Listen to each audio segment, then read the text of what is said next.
Hello and welcome to my channel. I'm Thalita Crank, licensed attorney in Brazil, Master of Laws and Juris Doctor in the United States.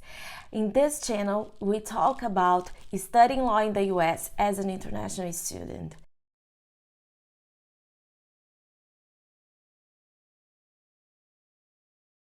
In today's video, we're going to talk about Master of Laws program, or also known as the LLM degree. The LLM is being designed over the course of years for international attorneys, people who are licensed in another country and want to come to the US to work or just to get a license.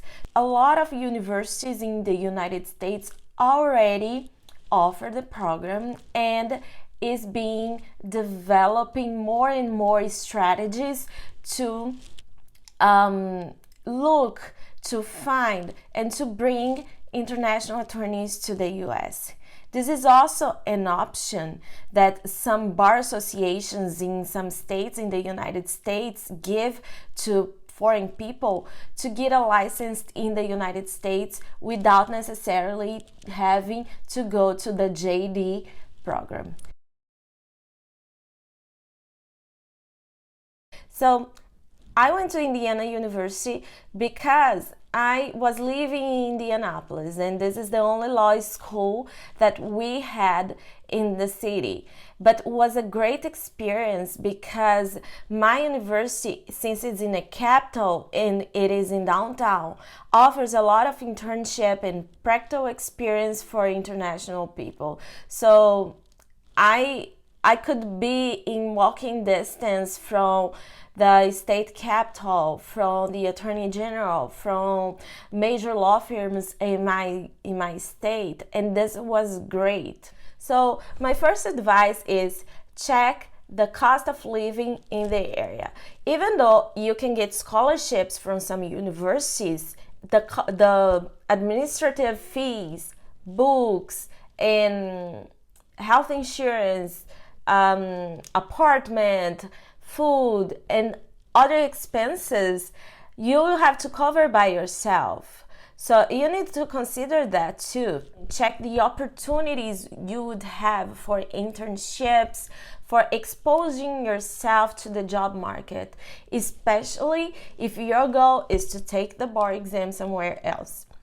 This is also something that happens. Some people study their LLM in a state, but then go to another state that allows international people to take the bar and take the bar there. So you don't need necessarily to study your LLM in the state that you're gonna practice law. It's better, yeah, because you have a first contact with the state law, with people, so that's very good for networking, but it's not necessary. So if you wanna practice law just having an LLM, it's very important too you consider the programs, the tracks that the university offers. Usually it's something like LLM for foreign attorneys. So my LLM, for example, I already had in mind that I was going to pursue a JD after my LLM. So my LLM worked as a specialization and not necessarily to take the bar exam. So my LLM was in health law, policy, and bioethics, and was not enough to take, for example, the bar in New York, because the bar in New York requires some classes that I didn't take during my LLM. But my colleagues who already had in their mind that they wanted to do an LLM and sit for the bar exam, they did an LLM for foreign training attorneys that allowed them to pick and choose their schedule and pick and choose the classes that were required by the bar of New York. So this is something important too. You need to read the requirements for sitting for the bar before you choose your LLM.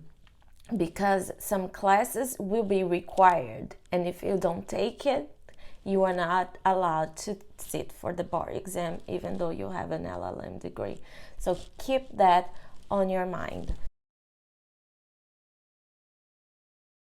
The applications are usually online, and they are through the LSAC website. This is the same website we use to apply for the JD program too. And usually you need your resume, your cover letter, your personal statement, and some letters of recommendation. So I remember when I asked for the letters, I got a letter from the president of my state bar association. I got a letter from a prosecutor that was my boss at the time, and some other co-workers who worked with me. Those were the people that I chose to give me recommendations. But it's very important that you choose wisely these people who are recommend you. It's a type of a strategy.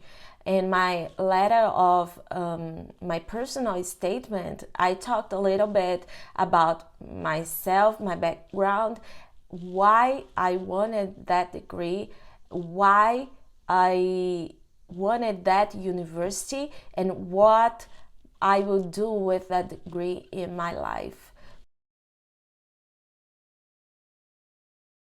The program in my university was very, I could say, foreign friendly, because they also offered English for international attorneys as an option or requirement for the degree.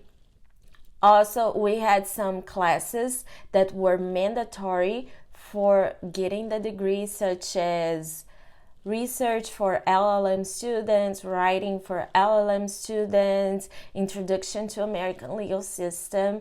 So it's not, you're not jumping into the system that fast.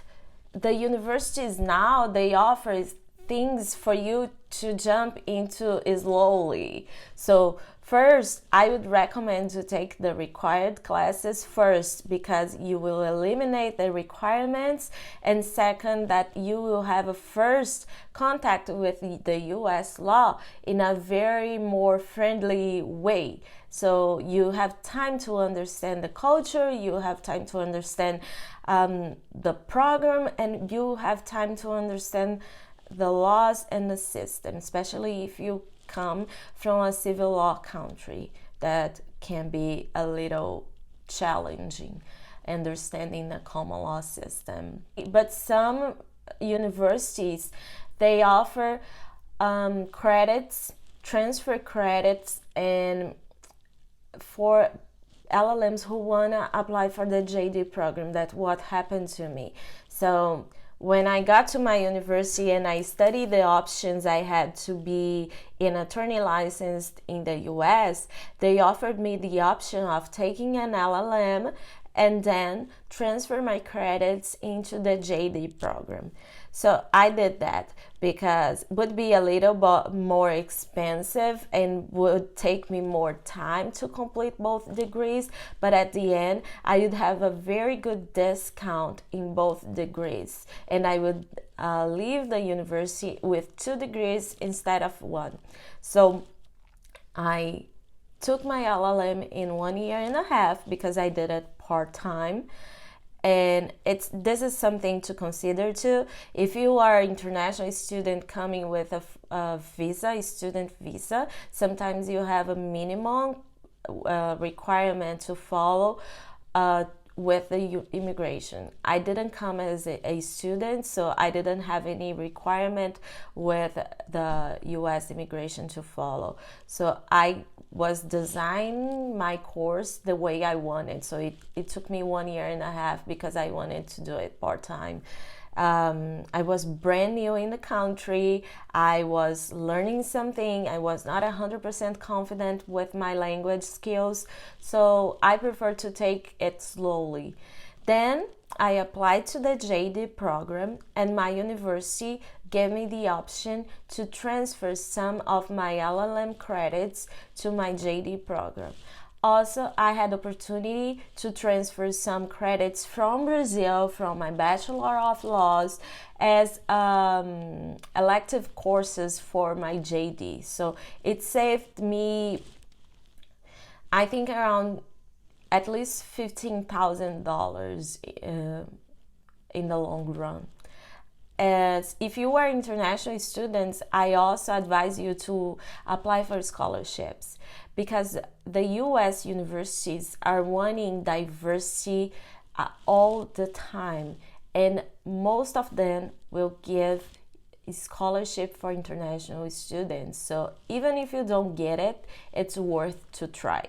So scholarships are considered as merit-based, merit and necessity-based. But usually, if you come, especially from South America, like I came, our currency is very different, and a dollar is very expensive. So everybody necessarily needs a scholarship. It's very expensive to afford the course 100% by yourself, and sometimes foreign people do not have student loans, or tuition is more expensive, and we still have to deal with immigration and etc. So it's worth it to try to get a scholarship. Usually scholarship has some information in the own university website, so you can check in there and see what are requirements and what you should apply. What do you need to apply? But I definitely recommend, when you send your application, send also a scholarship letter and application too. It's very important for foreign attorneys too to make connections in the country. So during your LLM, take the opportunity of meeting new people. You will study with people from all around the world, and you will learn a new culture. So expose yourself, be proactive. A very good way to engage with the university and meet new people is participating in student associations. I remember when I was a LLM student, I was president of the Master of Laws Association. I was a representative for the SBA. I was in the Hispanic Law Society. So I would engage a lot in those activities, because would help me to make connections in the country and to make friends too, because usually you come here, you don't know anybody, you are by yourself, and it's very important that you have friends that help you and that understand what are you going through, what are you feeling, and etc. So take the time to look into all the associations, to make connections, to make friends. Some of them will be your friends for your entire life. So it's a very, very unique opportunity. That's how I describe my LLM. Comparing my LLM with the JD2, I had more friends during the LLM because we were going through the same things. We were sharing our experiences. We were bonding much more because we had the same challenges. And in my JD was more the sense of competition than I had in the LLM. Some professors do not grade the LLM in the curve. They don't use the curve. So you get what you get. So it makes law school much more friendly and a good way to make friends, because you're not competing with each other. You're just going together. That's it for today. I'll keep posting about the LLM. I'll keep posting about studying law in the United States.